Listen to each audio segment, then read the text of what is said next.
महाकाली स्तोत्रम् अनादिं सुरादिं मखादिं भवादिं स्वरूपं त्वदीयं न विनदन्ति देवा। जगन्मोहनीयं तु वाग्वादनीयं सुहृदपोषणीशत्रुसंहारणीयं वस्तस्तम्भनीयं किमुच्चाटनीयं स्वरूपं त्वदीयं न विनदन्ति देवा। इयं स्वर्गदात्री पुनः कल्पवल्ली मनोजास्तु कामान्यथार्था प्रकुर्यात्। तथा ते कृतार्था भवन्तीति नित्यं स्वरूपं त्वदीयं न विनदन्ति देवा। सुरापानमत्ता सुभक्तानुरक्ता लसत्पूतचित्ते सदाभिर्वस्ते। जपाध्यानपूजा सुधाधौतपङ्का स्वरूपं त्वदीयं न विनदन्ति देवा। चिदानन्दकन्दा हसन्मन्दमन्दा शरदचन्द्रकोटे प्रभापुञ्जबिम्बं। मुनीनां कवीनां हृदयोतयन्तं स्वरूपं त्वदीयं न विनदन्ति देवा। महामेघकाली सुरक्तापि शुभ्रा कदाचिद्विचित्रा कृतिर्योर्गमाया।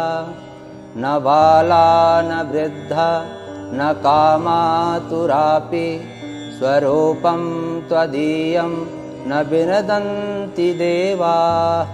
क्षमस्वापराधं महागुप्तभावं मयं लोकमध्ये प्रकाशीक्रयन्तत्। तवाध्यानपूते न च पाल्यभावात् स्वरूपं त्वदीयं न विनदन्ति देवा। यदि ध्यानयुक्तं पठेद्यो मनुष्य तदा सर्वलोके विशालो भवेच्च। गृहे चाष्टसिद्धिर्मृते चापि मुक्ति स्वरूपं त्वदीयं न विनदन्ति देवा। श्री बंगलामुखी कवचम श्रुत्वा च बंगलापूजं स्तोत्रं चापि महेश्वरा। इदानीं श्रोतुमिच्छामि कवचं वद मे प्रभो। वैनिरीनाशकरं दिव्या सर्वशुभाविनाक्षकं शुभदं सर्मणं पुण्यं त्राहि मां दुःखनाशनं। श्रीभैरव उवाच कवचं श्रोतुमिच्छामि भैरवी प्राणवल्लभं। पठित्वा धारयित्वा तु त्रैलोक्ये विजयी भवेत्। ओमस्य श्री बंगलामुखी कवचस्य नारद ऋषिः अनुष्टुप् छन्दः। श्री बंगलामुखी देवता ह्रीं बीजम् ऐं कीलकं पुरुषार्थ चतुर्विसिद्धे पाठे च विनियोगः। अथ कवचं शिरो मे बंगला पातु हृदयिकाकृच्छ्रीपरा। ओम ह्रीं ओं मे ललाटे च बंगला वैरिनाशिनी। गदा हस्ता सदा पातु मुखं मे पोच्छदायिनी। वह्री जिह्वाधरा पातु कंठ मे बंगलामुखी। उदरं नाभिदेशे च पातु नित्यं परत्परा। परत्परा पातु मम गुह्यं गुह्येश्वरी। हस्तौ चैव तथा पादौ पार्वती पारिपातु मे। विवादे विषमे घोरे संग्रामे रिपुसंकटे। पीताम्बरधरा पातु सर्वांगे शिवनार्तिकी। श्रीविद्या समयं पातु मातंगीं पूरिता शिवा। पातु पौत्री सुतश्चैव कालक्तं कालिका मम। मातु नित्यं भ्रातरं मे पितरं शालिनी सदा। दग्धं हि बंगलादेभ्यः कवचं सन्मुखोदितिं। न वै देवमुखं सर्वा सिद्ध्यति प्रादयायकात्। परानाथि च दशस्य पूजनासि चिदा भवेत्। इदं कवचं गत्वा मे जपेद बंगलामुखीं। बिभ्रातिं शोणितं तस्य योगिन्या प्रश्रया ददा। वस्ये चर्ककटे चैव मारणे मोहने तथा। महाभाये पिबत्तो च पोठद्वारा सरेस्वती। तस्य सर्वार्थसिद्ध्यति स्याति भक्ते युतस्य पार्वतीः। अपराजिताय स्तोत्रं विनियोगः। ॐ अस्याः वैष्णव्याः परायाः अजितायाः महाविद्यायाः वामदेव बृहस्पतिर्मार्कण्डेया ऋषयः गायत्रिष्णु गनुष्टु बृहति छन्दासि लक्ष्मी नृसिंहो देवता। ॐ क्लीं श्रीं ह्रीं बीजं हुं शक्तिः सकलकामना सिद्धार्थम् अपराजितविद्यमन्त्रपाठे विनियोगः। अपराजिता ध्यानम्। ॐ नीलोत्पलदलश्यामां भुजङ्गाभरणान्वितां शुद्धस्फटिकशङ्कासां चन्द्रकोटिनिभाननां शङ्खचक्रधरां देवीं वैष्णवीम् अपराजितां बालेन्दुशेखरां देवीं वरदाभयदायिनीं नमस्कृत्य पपाठैना मार्कण्डेया महात्तपाः। मार्कण्डे उवाच शृणुष्व मुनयः सर्वे सर्वकामार्थिसिद्धिदाम् असिद्धसाधनीं देवीं वैष्णवीम् अपराजितां विष्णोर्यमनुप्रोक्ता सर्वकामफलप्रदा सर्वसौभाग्यजननी सर्वभीतिविनाशनी सर्वैश्च पठितां सिद्धै विष्णोः परमवल्लभा। नानया सदृशं किञ्चित् दुष्टानां नाशनं परम् विद्यारहस्या कथिता वैष्णव्य सा पराजिता पाठनीया प्रशस्ता वा सा सक्त्वा गुणाश्रया। ॐ शुक्लाम्बरधरं विष्णुं शशिवर्णं चतुर्भुजं प्रसन्नवदनं ध्यायेत् सर्वविघ्नोपशान्तये।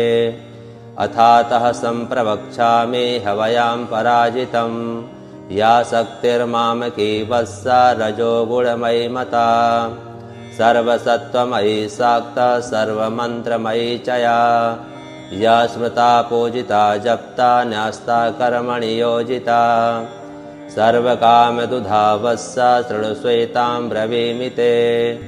यस्याः प्रणश्यते पुष्पं गर्भो वा पतते यदि म्रियते बालको यस्याः काकबन्ध्या च या भवेत् धारयेद्या इमां विद्यामेतैर्दोषै न लिप्यते। कर्मणि जीववस्या स्यात् पुत्रणे स्यान् संशयः भोर्जपत्रेति मां विद्वां लिखित्वा गन्धचन्दनैः एतैर्दोषै न लिप्यते सुभगा पुत्रणी भवेत्। रणे राजकुलोद्यूते नित्यं तस्य जयो भवेत् शस्त्रं वार्यते रोषा समरे काण्डदारुणे गुल्मशूलाक्षिरोगाणां नानासनि सर्वदेहिनाम् इत्येषा कथिता विद्या अभयाख्या अपराजिता। एतस्याः स्मृतिमात्रेण भयं क्वापि न जायते नोपसर्गा न रोगाश्च नायोधा नापि तस्कराः न राजानो न सर्पाश्च न द्वेष्टारो न शत्रवः यक्षराक्षसवेताला न शाकिन्यो न च गृहाः अग्नेर्भयं न वातश्च न समुद्रा न वैविशात् कावडं वा सतुकृतं वशीकरणमेव च उच्चाटनं स्तम्भनं च विद्वेषणमथापि वा न किञ्चित् प्रभवे तत्र यत्रैषा वर्तते भया पठेद् वा यदि वा चित्रे पुस्तके वा मुखेऽथवा हृदि वा द्वारदेशे वा वर्तते हवयः पुमान् हृदयः विन्नसेदेतां ध्याये देवीं चतुर्भुजां रक्तमाल्याम्बरधरां पद्मरागाशमप्रभां पाशाकुशाभैरवरैलङ्कृतशुभगृहां साधकेभ्यः प्रयच्छन्ते मन्त्रवर्णामृतान्यापि नातः परतरं किञ्चिद्वशीकरणमनुत्तमं राक्षणं पावनं चापि नात्र कार्या विचारणा प्रातः कुमारिका पूज्याः खादैराभरणैरपि तदितं वाचनीयं स्यात् प्रीयता प्रीयते तु माम्। ॐ अथातः सम्प्रवक्ष्यामि विद्यामपि महाबलां सर्वदुष्टप्रशमने सर्वशत्रुक्षयङ्करीं दारिद्र्यदुःखशमनीं दुर्भाग्यव्याधिनाशनीं भूतप्रेतपिशाचानां यक्षगन्धर्वराक्षसां डाकनीशाकनिस्कन्धकुष्माण्डानां च नाशनीं महारौद्रीं महाशक्तिं सद्यः प्रत्ययकारिणीं गोपनीयं प्रयत्नेन सर्वस्वपार्वतीपतेः तामहं ते प्रवक्ष्यामि सावधानमनः शृणु एकानिकं दहनिकं च चतुर्थकामार्थिकं द्वैमासिकं त्रैमासिकं च चातुर्थमासिकं पांचमासिक षाढमासिकं वातिकपैतिकज्वरं श्रैष्मिकं सानिपातिकं तथैव सततज्वरं मौहूर्तिकं पैतिकं शीतज्वरं विषमज्वरं द्वह्निकं त्रह्निकं चैव ज्वरमेकाहिकं तथा क्षिप्रं नाश्यते नित्यं स्मरणाद्वपराजिता यत् एवाङ्गतं पापं तत्रैव प्रतिगच्छतु स्वाहेत्योम् अमोघैषा महाविद्या वैष्णवी च पराजिता स्वयं विष्णुप्रणीता च सिद्धेयं पाठतः सदा एषा महाबला नाम कथिता ते पराजिता नानया सदृशी रक्षा त्रिषु लोकेषु विद्यते तमोगुणमयी साक्षात् द्रौदीशक्तिरियं मता कृतान्तोऽपि यतो भीतः पद्ममूले व्यवस्थितः मूलाधारेण सेदेतां रत्रावेन च संस्मरेत्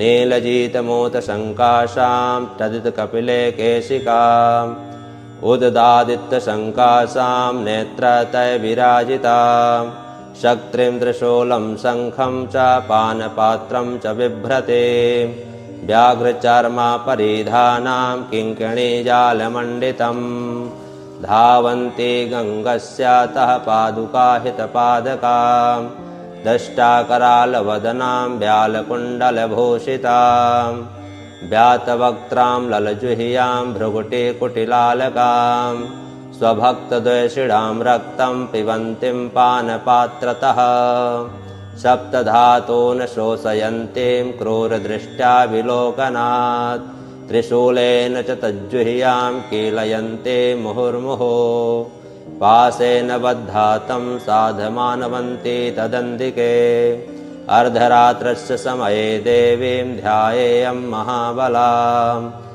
यस्य यस्य वदेनां जपेन्मन्त्रं निशान्तके तस्य तस्य तथावस्थां कुरुते सापि योगिनी ॐ बले महाबले असिद्धसाधने स्वाहेति अमोघां पठति सिद्धां श्रीवैष्णवे श्रीमदपराजिता विद्यां ध्यायते दुःस्वप्ने दुरारिष्टे च दुर्निमित्ते तथैव च व्यवहारे भवेत् सिद्धिः पठे विघ्नोपशान्तये यदत्र पाठे जगदम्बिके मया विसर्गबिन्धक्षरिणमीडितं तदस्तु सम्पूर्णतमं प्रयान्तु मे सङ्कल्पसिद्धस्तु सदैव जायताम् तव तत्त्वं न जानामि कीदृशासि महेश्वरी यदृशासि महादेवीं तदृशायै नमो नमः या इमां पराजितां परं वैष्णवीं प्रतिहतां